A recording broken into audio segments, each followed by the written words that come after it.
Halo, ini udah record belum ya? Bentar, bentar. Oh, udah. Loh. Ini mahasiswanya pada kemana ini? Ini pada nggak niat kuliah apa gimana ini? Saya.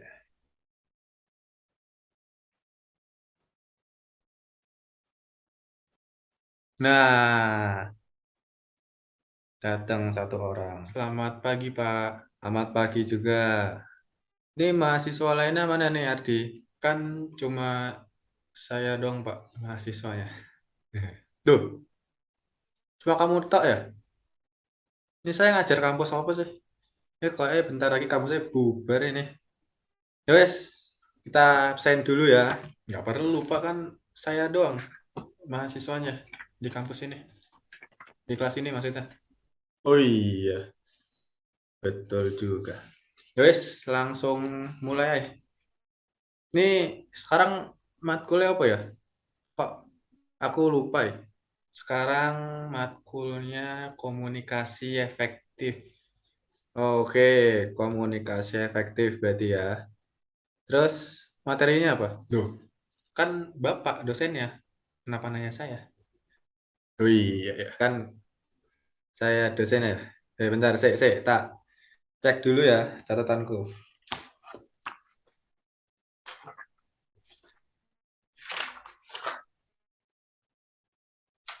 Saya tanggal berapa sih?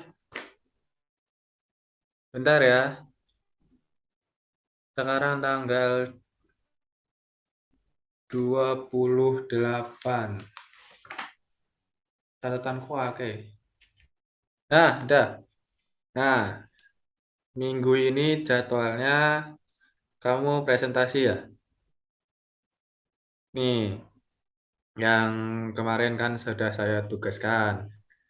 Presentasi tugas nge-review jurnal. Kamu sudah mengerjakan belum? Saya sudah mengerjakan tugasnya. Nah, karena sudah mengerjakan, wes langsung presentasi aja. Ini biar cepat selesai kelasnya, terus biar kamu cepat lulus. Oke, baik. Saya izin share screen ya, Pak.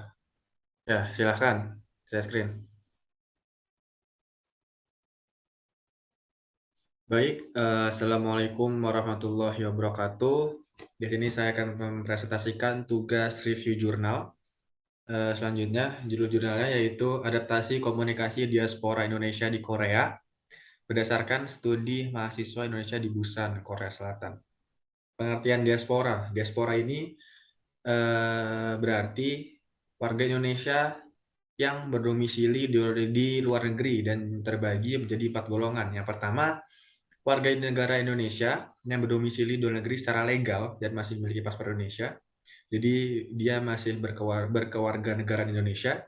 Yang kedua, warga negara Indonesia yang sudah menjadi warga negara lain karena naturalisasi dan juga tidak memiliki paspor Indonesia, berarti dia sudah memiliki paspor negara lain. Yang ketiga adalah orang asing yang memiliki orang tua dan nenek moyang dari Indonesia, jadi masih memiliki keturunan dari Indonesia walaupun dia berbangsa asing. Selanjutnya adalah orang asing yang sama sekali tidak memiliki hubungan dengan Indonesia, tetapi memiliki kecintaan yang luar biasa terhadap Indonesia. Selanjutnya ada pengertian komunikasi efektif. Komunikasi efektif dalam lintas budaya ini adalah ketika eh, komunikator berupaya untuk mewujudkan kesadaran berkomunikasi, menciptakan manajemen komunikasi yang efektif, membangun semangat persahabatan dan solidaritas yang tinggi, sehingga terjadi perpecahan peran. Perpecahan peran di sini maksudnya adalah pembagian peran antara dua orang yang sedang berbicara, dan juga kemauan untuk menghindari konflik untuk melaksanakan komunikasi yang efektif. Yang kedua, yang tadi menurut Lily Wery, sekarang adalah menurut Solhi, eh, komunikasi lintas budaya ini adalah komunikasi yang ditandai dengan pengalihan pikiran, ide, dan juga pengetahuan masyarakat kepada masyarakat lain yang berbeda budaya. Jadi di sini seperti pertukaran informasi tentang budaya. Dalam konteks ini komunikasi dianggap efektif jika menerima ide memahami apa yang dikomunikasikan oleh pengirim gagasan. Selanjutnya ada pengertian komunikasi efektif lagi. Dari judul ini, di jurnal ini mereka mempunyai 4 pertanyaan. Pertama adalah pengalaman adaptasi komunikasi di Korea, bagaimana pengalamannya. Terus juga bagaimana motifnya dan juga bagaimana prosesnya, dan setelah itu bagaimana atau apa saja hambatan dalam berkomunikasi antara mahasiswa Indonesia yang berada di Korea.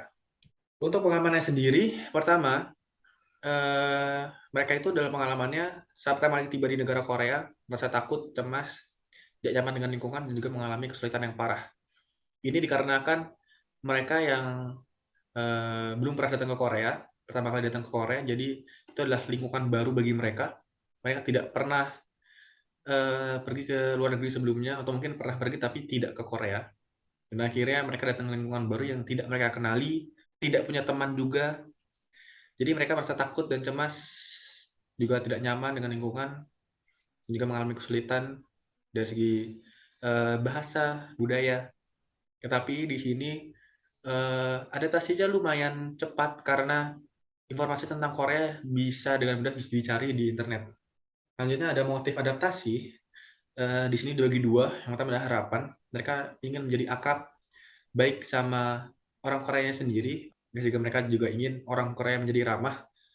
Jadi karena mereka pengen akrab, maka setelah akrab ya orang Korea yang aslinya tinggal di sana pasti akan ramah juga kepada kita. Selanjutnya adalah memberi kegiatan aktif untuk organisasi diaspora di Indonesia di Korea. Jadi ya selain mereka ingin berkomunikasi dengan orang asli di sana, mereka juga ingin tetap punya teman juga dari Indonesia gitu. Jadi biar tidak benar-benar hilang asalnya. Terus dapat beradaptasi dengan orang Korea secara langsung. Yang kedua ada tujuan, mereka ingin menjalani hidup mereka di Korea dengan nyaman. Karena balik tadi tujuannya tadi adalah mereka tinggal di sana bertahun-tahun pastinya, karena kalau mahasiswa ya kuliah, kalau S2 mungkin 2 tahun, tapi kalau S1 kan 4 tahun, dan bertahun-tahun di sana pasti mereka ingin hidup dengan nyaman. Dan mereka juga ingin memahami budaya Korea, karena budaya pasti berbeda. Sesimpel misal, kalau Indonesia menyapa atau berkenalan, pasti kita berjabat tangan. Tapi kalau orang Korea pasti kan membungkuk seperti ini. Gitu. Jadi itulah budaya yang simple dan berbeda dari kedua negara ini. Jadi harus memahami supaya bisa beradaptasi. Lanjutnya, mereka tidak merasa tertekan selama tinggal di Korea. Yang tujuannya adalah balik lagi ke kenyamanan tadi. Dan juga bisa membiasakan hidup di Korea, karena hidup bertahun-tahun kalau tidak biasa, pastinya tidak nyaman. Dan yang terakhir, untuk menjalani hidup mereka di Korea dengan mudah. Jadi, mereka harus beradaptasi supaya bisa hidup dengan mudah. Seperti misal mereka terbiasa tinggal di Indonesia dengan kemana-mana naik motor, sedangkan di Korea akan sangat sulit untuk bisa bawa motor ya. Kendaraan umumnya biasanya bis, station, kereta maksud saya. Jadi mereka yang sering biasa naik motor harus beradaptasi dengan naik bus kemana-mana, dan itu harus dibiasakan supaya bisa hidup dengan mudah gitu. Lanjutnya ada proses adaptasi. Pertama ada proses adaptasi primer. Ini yang adaptasi yang secara langsung ya, berhubungan secara langsung. Bergaul dengan orang asli Korea. Mereka harus bergaul supaya ya bisa nyaman hidup di sana.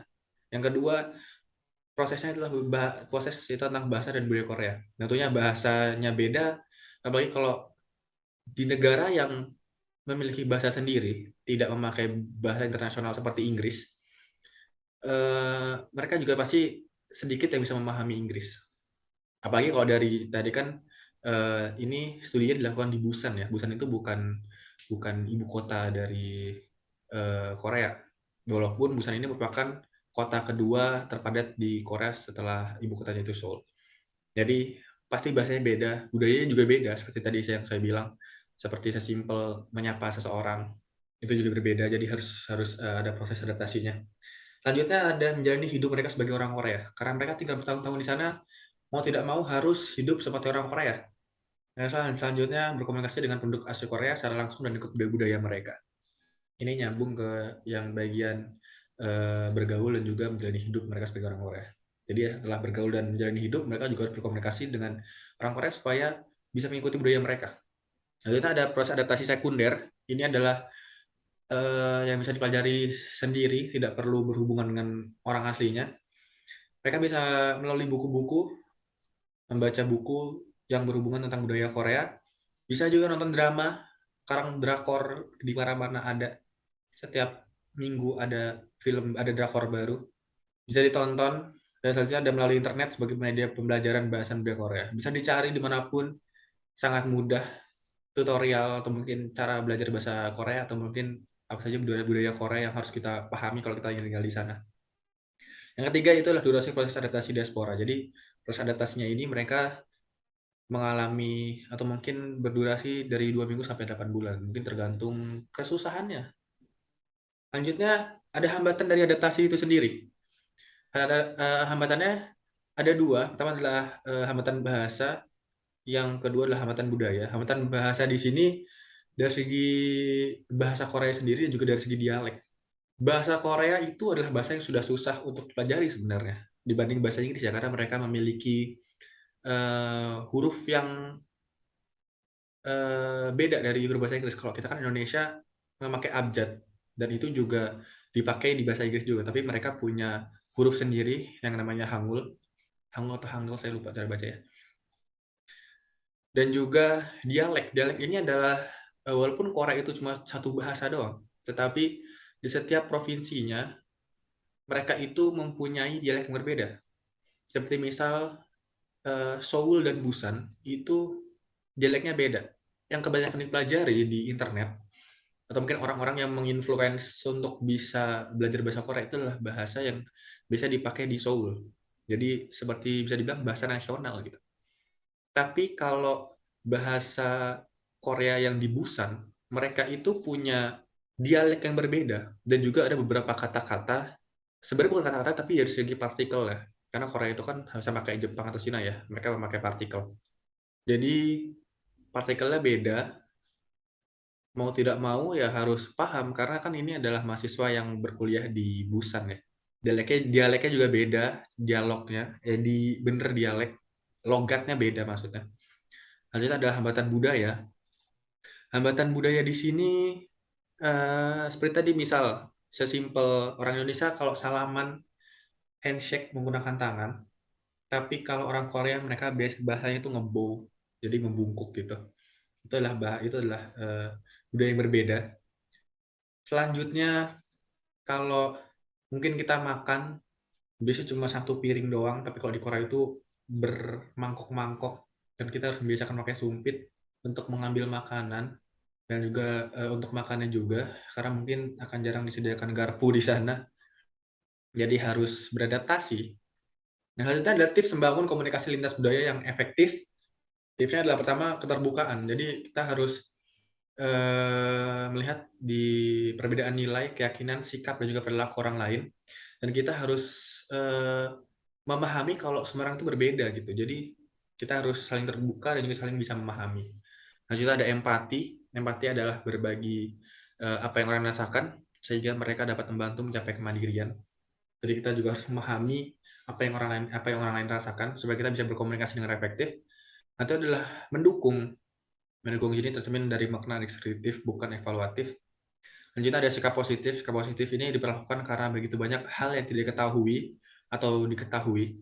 Jadi kamu tidak dapat memprediksi apa yang dipikirkan dan dirasakan lawan bicara. Jadi kalau kita ketemu orang baru, ya kita harus bersikap positif aja gitu. Selanjutnya ada percaya diri. Kemampuan yang harus dimiliki dalam komunikasi lintas budaya itu adalah toleran terhadap ambiguitas. Jadi ambiguitas ini adalah kita harus tetap percaya diri dan tenang dalam setiap kondisi yang tidak pasti dan tidak terduga gitu. Jadi harus pede aja kemanapun kita pergi supaya kita juga bisa berkomunikasi dengan baik gitu dengan orang-orang yang memang asli dari sana. Selanjutnya ada persamaan.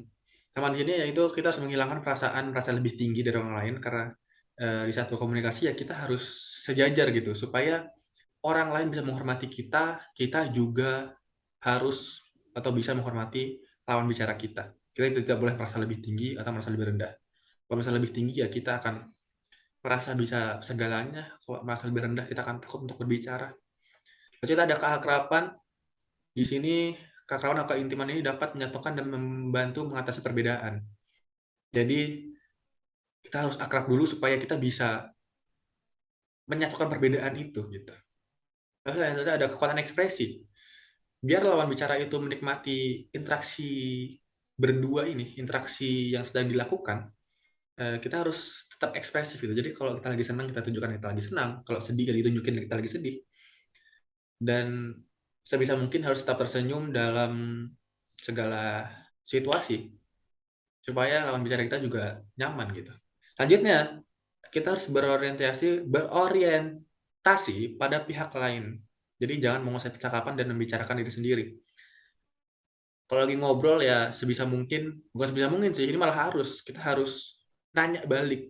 Jangan cuma kita ceritain apa yang ada di diri kita, tapi kita juga nanya gitu. Biar saling penasaran itu ada, dan kita bisa mendapatkan informasi yang belum kita punya gitu. Baik tentang lawan bicara kita, atau mungkin baik tentang lingkungan yang kita datangi, karena kan kita memang datang ke lingkungan yang baru. Itu adalah manajemen interaksi yang terakhir. Manajemen interaksi ini berkaitan dengan sikap sensitif terhadap perbedaan percakapan. Jadi, jika kamu ingin orang lain bersedia membicarakan topik yang kamu inginkan, saya kan topik itu tersebut secara persuasif. Jadi kalau misal kita lagi pengen membicarakan sesuatu nih gitu, tapi orang ini bakal nyaman nggak ya kalau kita membicarakan itu. Jadi ya coba kita bicarakan topik itu tapi dengan cara persuasif, seperti dengan cara kita meyakinkan kalau itulah topik yang enak untuk dibahas, atau mungkin topik yang kalau dia tahu dia bisa menambah ilmu bagi dia gitu. Mungkin segitu saja presentasi dari saya. Kurang lebihnya mohon maaf. Wassalamualaikum warahmatullahi wabarakatuh. Oke, sudah bagus presentasinya. Kamu ada pertanyaan nggak tentang materi hari ini? Enggak sih Pak, kan tadi saya yang ngejelasin. Oh iya ya, ini harusnya saya berarti ya yang bertanya ya. Nah, begitu harusnya. Bapak ada pertanyaan atau tidak?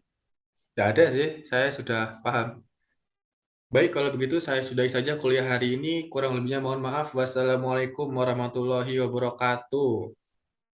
Waalaikumsalam. Lul, kan saya dosen, nah kok kamu yang nutup? Wow.